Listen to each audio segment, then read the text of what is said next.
Teman-teman, selamat pagi Bapak Ibu. Hari ini kita akan baca renungan firman singkat. Hari ini kita ambil dari Mazmur pasal 126. Saya akan bacakan buat Anda dari ayat 1 sampai ayat ke-6.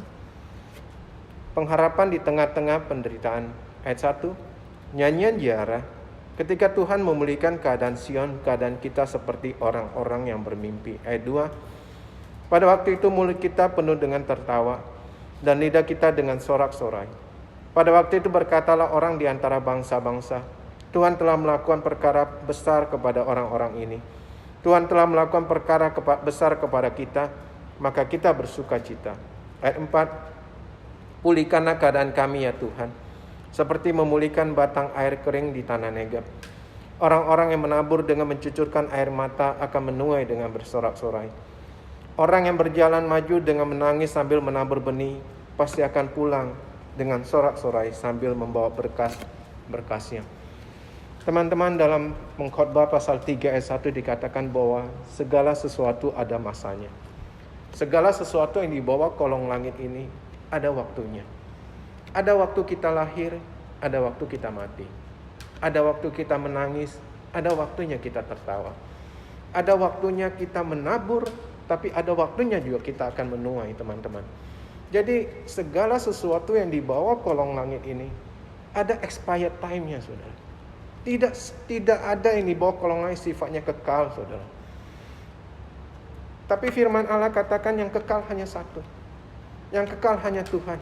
Di dalam Ibrani pasal 13 ayat 8 dikatakan Yesus Kristus tetap sama baik kemarin maupun hari ini dan sampai selama-lamanya. Yang kekal, yang abadi, yang tidak pernah berubah hanya Tuhan Yesus.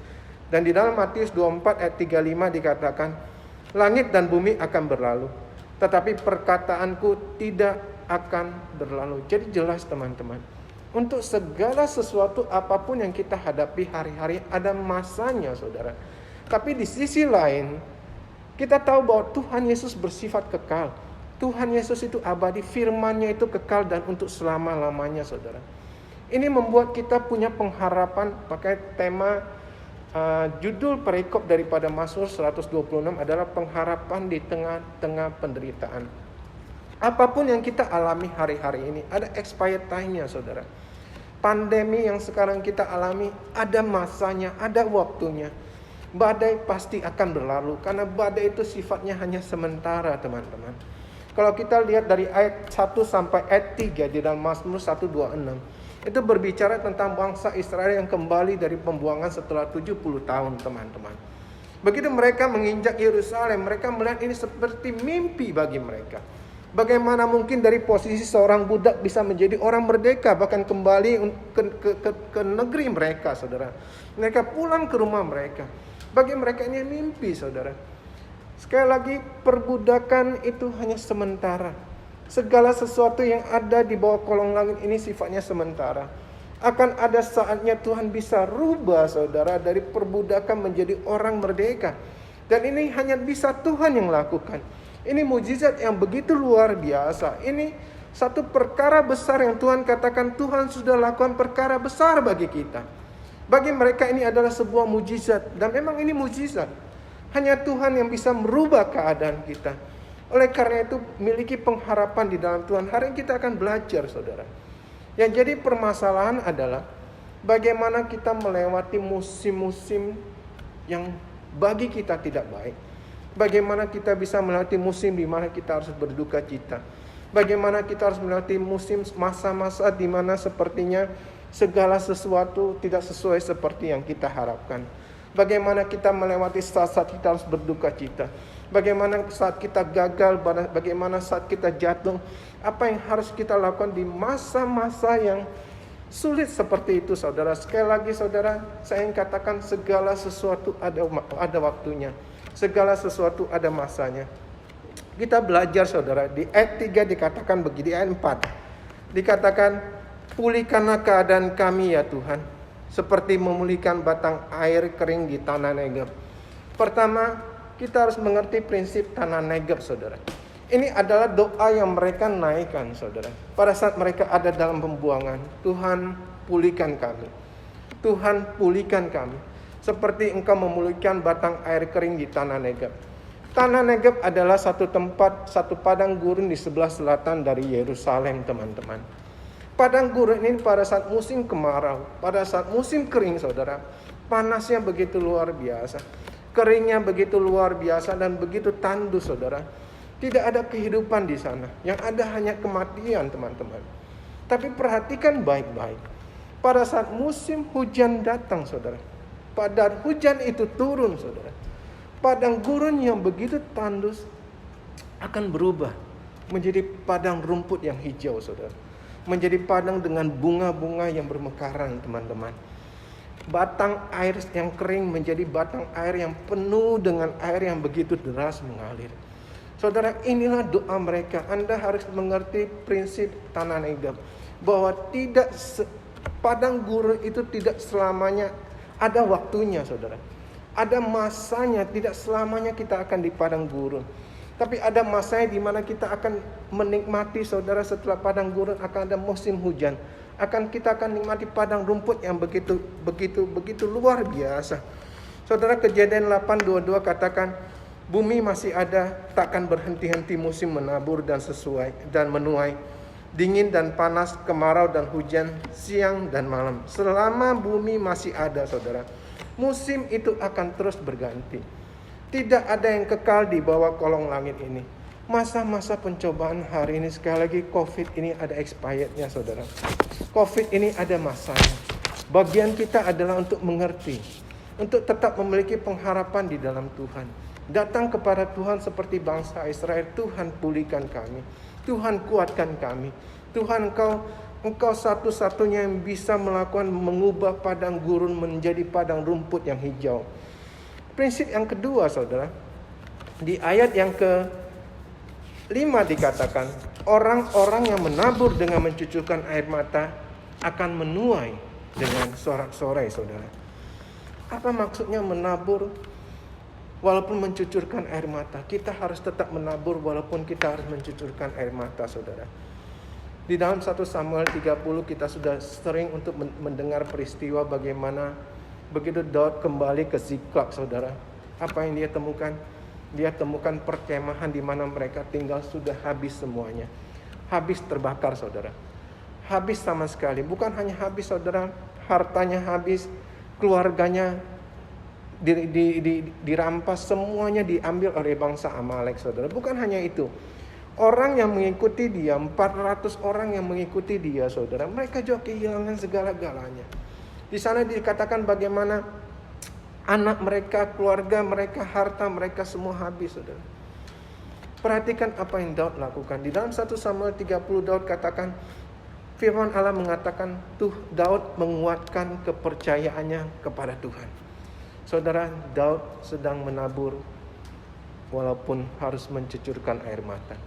Daud sedang menabur walaupun dia menangis. Dia berkata kepada Imam Abiatar, bawakan baju efod kepadaku. Saudara, dia datang kepada Tuhan. Dia sedang menabur dengan mencucurkan air mata. Anda tahu peristiwa Sadrak, Mesak, dan Abednego, teman-teman? Sadrak, Mesak, dan Abednego diperhadapkan pada dapur api, saudara. Jika mereka tidak mau menyembah patung yang dibuat oleh raja, saudara, mereka akan berhadapan dengan dapur api. Mereka katakan, teman-teman, mereka katakan begini, saudara. Hai Tuanku Raja, kami percaya bahwa Tuhan mampu menyelamatkan kami. Tapi jikalau Tuhan tidak menyelamatkan kami, kami tidak akan sekali-kali menyembah patung dewa Tuanku. Mereka sedang menabur, saudara. Mereka menabur dengan mencucurkan air mata. Mereka tahu apa yang harus mereka hadapi. Mereka tahu resikonya, saudara. Walaupun resiko seperti itu, mereka tetap berdiri, mereka tetap percaya. Mereka sedang menabur. Demikian juga Daniel. Waktu dikeluarkan perintah, dikeluarkan dekret bahwa tidak ada seorang pun yang boleh meminta berdoa selain kepada Tuan Raja, saudara. Daniel tetap berdoa kepada Tuhan, teman-teman. Daniel tetap berdoa kepada Tuhan. Walaupun dia tahu bahwa akibatnya dia harus dilemparkan ke kandang singa. Sama, saudara. Daniel sedang menabur dengan mencucurkan air mata. Anda lihat Abraham, saudara. Apa yang Abraham alami? Waktu Tuhan menyuruh dia untuk mengorbankan Ishak satu-satunya. anak perjanjian yang Tuhan berikan. Apa yang Abraham lakukan? Abraham taat. Dia tetap melangkah. Dia sedang menabur dengan mencucurkan air mata. Imannya tetap, iman percaya tetap kepada Tuhan, saudara. Tidak berubah sama sekali. Walaupun dia apapun yang bisa dia lakukan, dia lakukan. Dia tetap pegang imannya kepada. Oleh karena itu tidak heran Alkitab katakan engkau harus hidup oleh iman. Iman percayamu, engkau harus hidup oleh iman, semata-mata karena iman. Kemudian Yusuf, Anda lihat saudara, dia dijual oleh saudara-saudara sendiri. Kemudian dia harus menjadi hamba, menjadi tawanan, menjadi budak di rumah Potifar.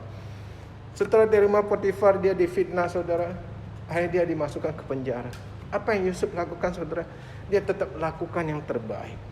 Dia lakukan terbaik sampai-sampai dia bisa diangkat menjadi kesayangan dari tuannya saudara. Kenapa? Dia sedang menabur dengan mencucurkan air mata saudara. Tuhan Yesus memberikan contoh teladan yang begitu luar biasa. Dia datang, dia dihujat, dia dicaci maki, dia diolok-olok, dia dipermalukan, bahkan dia dicambuk, dia dipakai mahkota duri, dia mati di salib. Tapi sebelum dia mati dia katakan, Bapa ampunilah mereka. So mereka tidak tahu apa yang mereka perbuat. Tuhan Yesus sedang menabur sambil mencucurkan air mata saudara. Bagian kita saudara, apapun keadaan kita hari-hari, mari lakukan yang terbaik. Tetap percaya apapun yang. Makanya tidak heran di dalam ada satu ayat saudara, Mazmur 34 ayat 18 katakan begini. Tuhan itu dekat kepada orang-orang yang patah hati, dan ia menyelamatkan orang yang remuk jiwanya. Saudara, waktu Anda datang dalam keadaan seperti Daud, dia tetap kuatkan kepercayaan walaupun keadaan sekitarnya sangat tidak baik saudara. Waktu Anda datang kepada Tuhan sama seperti Sadrak, Mesak, Abednego, tetap berdiri teguh saudara. Waktu Anda datang seperti Daniel, tetap berdoa dengan segala resikonya.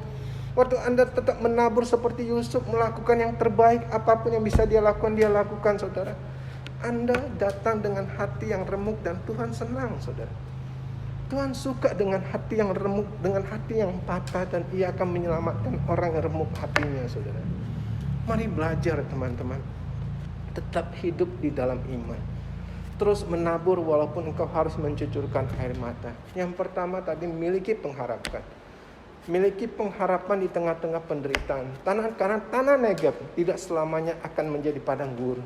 Akan ada saatnya, akan ada momennya bahwa padang gurun itu akan menjadi padang rumput yang hijau saudara. Yang kedua, sekali lagi menabur. Lakukan yang bisa engkau lakukan. Saat engkau tidak tahu apa lagi harus engkau lakukan, mari datang kepada Tuhan. Pakai lututmu, pakai mulutmu, bawa apapun yang kerinduanmu, apapun yang Tuhan pulihkan kami. Tuhan pulihkan kami. Kemudian yang ketiga saudara, di dalam Mazmur 126 ayat 6 katakan begini.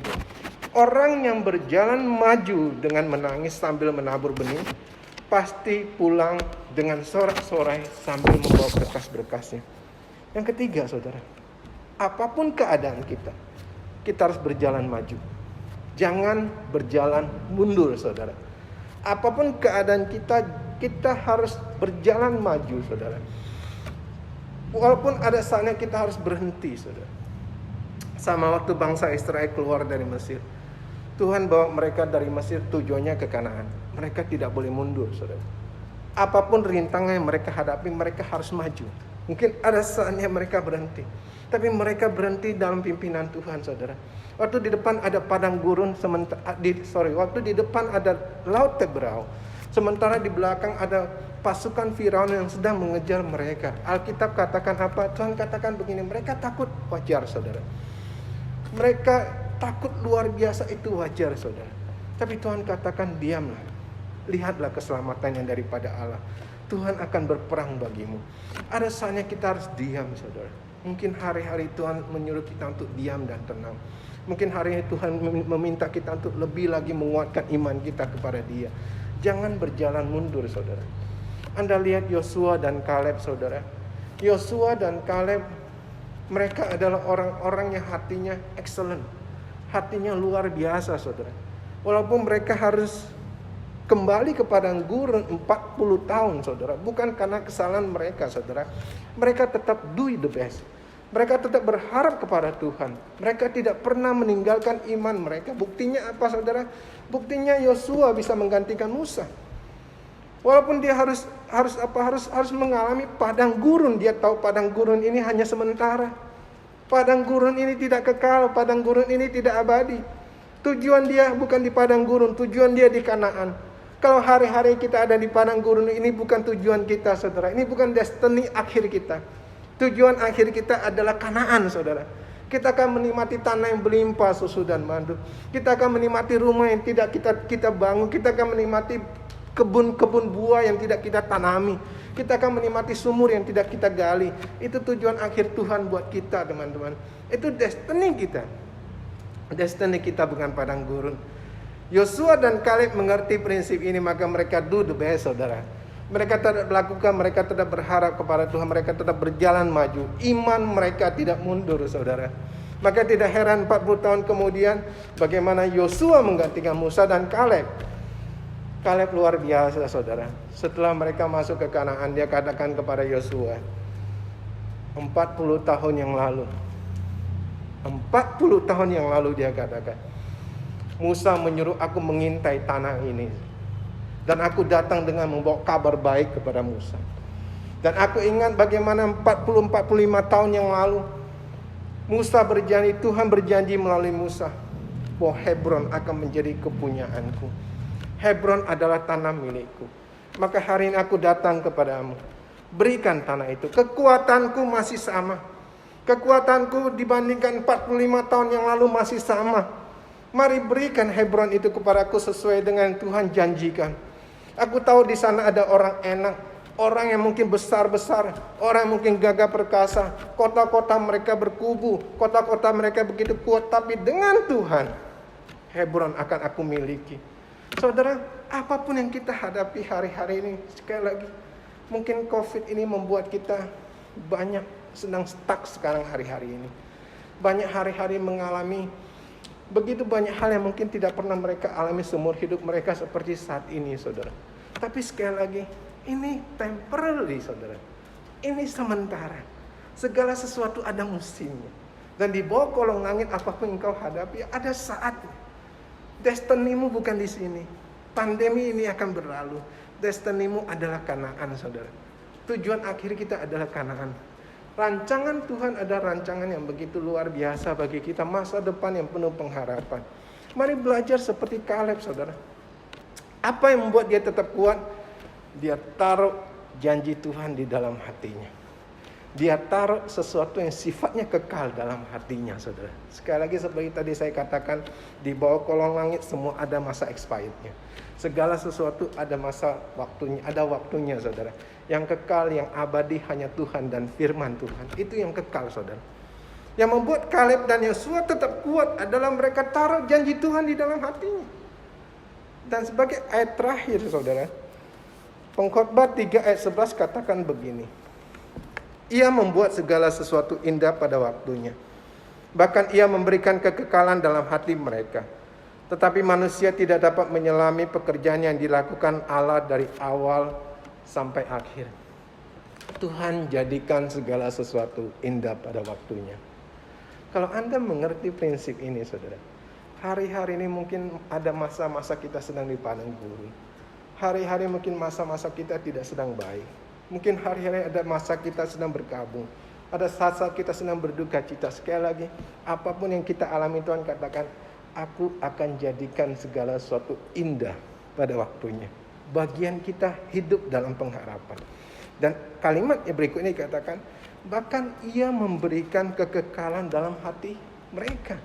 Sekali lagi, apa itu kekekalan, saudara? Apa yang sifatnya kekal?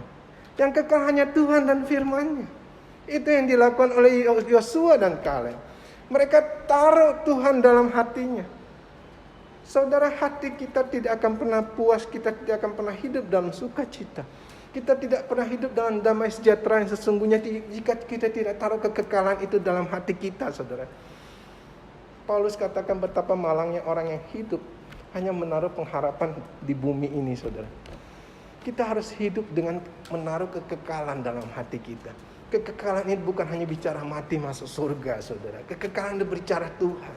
Kekekalan itu bicara firman Tuhan. Itu membuat mereka kuat, itu membuat mereka begitu luar biasa. Yosua dan Kaleb bisa melalui saat-saat di mana mereka di padang gurun karena mereka taruh janji Tuhan. Mereka taruh firman Tuhan di dalam hati mereka. Saudara, saya tidak akan perpanjang firman Tuhan. Tapi bagian kita adalah taruh kekekalan itu dalam hatimu. Makanya kenapa setiap kali kita keeping Haga, selalu bicara tentang Haga. Haga bukan hanya sekedar menghafal, saudara. Haga bukan hanya sekedar menghafal, sekali lagi. Semua orang bisa menghafal, bahkan iblis bisa menghafal firman Tuhan. Dia hafal firman Tuhan. Tapi Tuhan mau kita merenungkan, saudara. Sampai-sampai apa yang kita renungkan merubah cara hidup kita, cara berpikir kita. Kalau kita percaya Yeremia 29:11 contohnya, Tuhan memberikan kita masa depan yang penuh pengharapan. Waktu kita renungkan, saudara. Waktu kita renungkan dan terus renungkan dan membuat iman kita naik.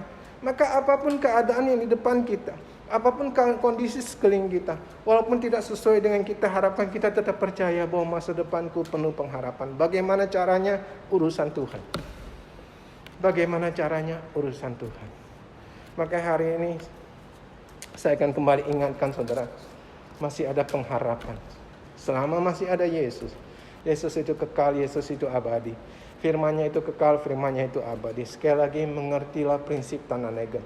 Tidak selamanya kita akan tinggal di padang gurun. Padang gurun, tempat yang sama Tuhan bisa ubahkan menjadi padang rumput yang hijau. Yang kedua, saudara, sekali lagi, terus menabur walaupun kita harus mencucurkan air mata. Lakukan yang terbaik. Terus berharap. Jangan menyerah, saudara. Dan yang ketiga, berjalan maju.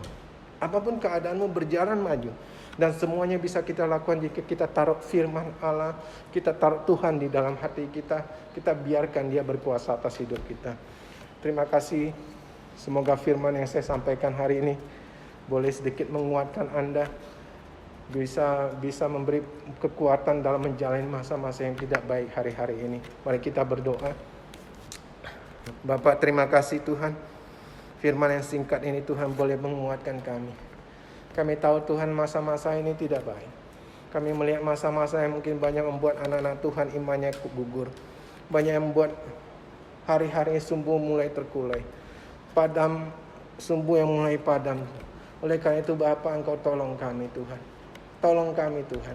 Ajarkan kami bahwa masa-masa ini, masa-masa sulit ini akan berlalu. Masa-masa sulit ini tidak akan selamanya. Tapi kami punya sesuatu yang permanen. Kami punya sesuatu yang kekal. Kami punya Tuhan. Kami punya firman-Mu. Dan kami mau terus berharap kepada kekekalan. Kami mau taruh kekekalan itu dalam hati kami. Sehingga kami boleh melewati masa-masa sulit ini bersama dengan Tuhan. Sekali lagi terima kasih Bapa.